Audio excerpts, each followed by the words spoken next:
नमस्कार दोस्तों, जय हिंद, जय श्री राम। मैं उदयवीर सिंह मावी।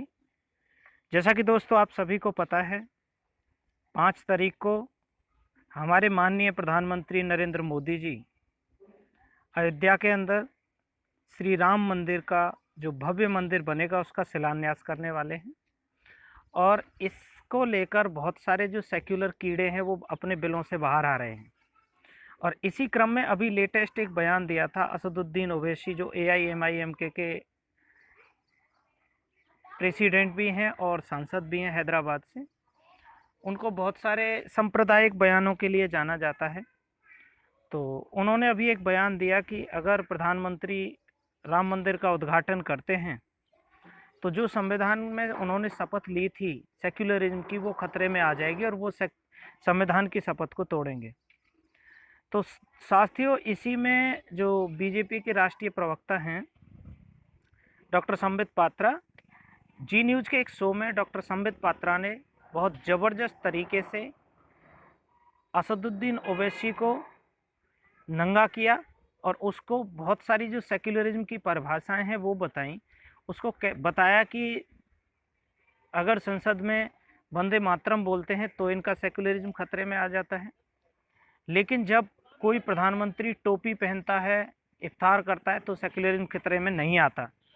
तो साथियों सुनो किस तरह से धोया संबित पात्रा ने, ये उनका बयान है जो 3 दिन पहले दिया था। PM Modi attendance eight Ram मंदिर भूमि पूजन will violation of his constitutional oath Owaisi.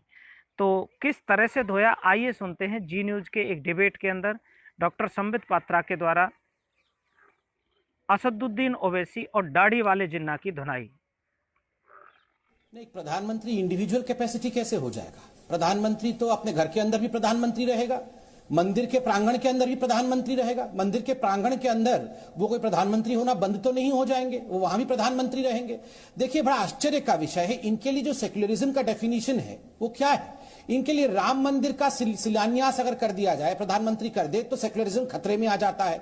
अगर भारत माता की जय, ये ओवैसी साहब है ना, भारत माता की क्या कहा था, अगर खंजर भी लगा दोगे तो भी मैं भारत माता की जय नहीं कहूंगा। भारत माता की जय कह देंगे तो सेक्युलरिज्म खतरे में आ जाएगा। वंदे मातरम गलती से गा देंगे ये माननीय सांसद हैं, ये दाढ़ी वाले जिन्ना, तो सेक्युलरिज्म खतरे में आ जाएगा। जनगण मन गाने में, अभी CAA में पहली बार इन्होंने जनगण मन गाया, वरना जनगण मन गाने में भी सेक्युलरिज्म खतरे में आता है, क्योंकि उसमें भारत भाग्य विधाता है, इसलिए इस्लाम खतरे में आ जाता है। और तो और अजान में अगर लाउडस्पीकर तेज बजता है और कोई लड़की जाके कहती है कि प्लीज साउंड कम कर दीजिए, घर में कोई बीमार है, तो सेक्युलरिज्म खतरे में आ जाता है। रफाल के ऊपर आप अगर टीका लगा के नारियल फोड़ देते हैं तो इनका सेक्युलरिज्म खतरे में आ जाता है। मगर इनका सेक्युलरिज्म तब खतरे में नहीं आता है जब बाकायदा प्रधानमंत्री टोपी पहनकर इफ्तार पार्टी मनाता है। नेहरू से लेकर सोनिया गांधी, राहुल गांधी तक आप देखिए कितने लोगों ने इफ्तार पार्टी मनाई है, उस समय सेक्युलरिज्म का कुछ नहीं होता है। इनका सेक्युलरिज्म तब खतरे में नहीं आता है जब प्रधानमंत्री बाकायदा अजमेर शरीफ पर चादर बिछाता है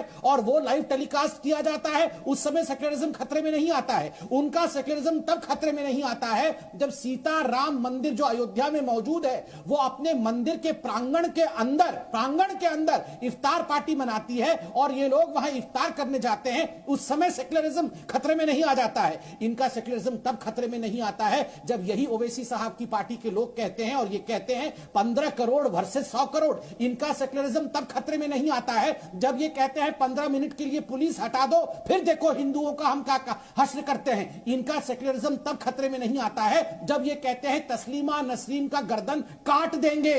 2007 में कहा था गर्दन काट देंगे, तब इनकी सेक्युलरिज्म कहां जाती है? देखिए, ये दाढ़ी वाले जिन्ना साहब जो बैठे हैं ना, ये हिंदुस्तान को हिंदू मुस्लिम की लाइन पे बांटना चाहते हैं।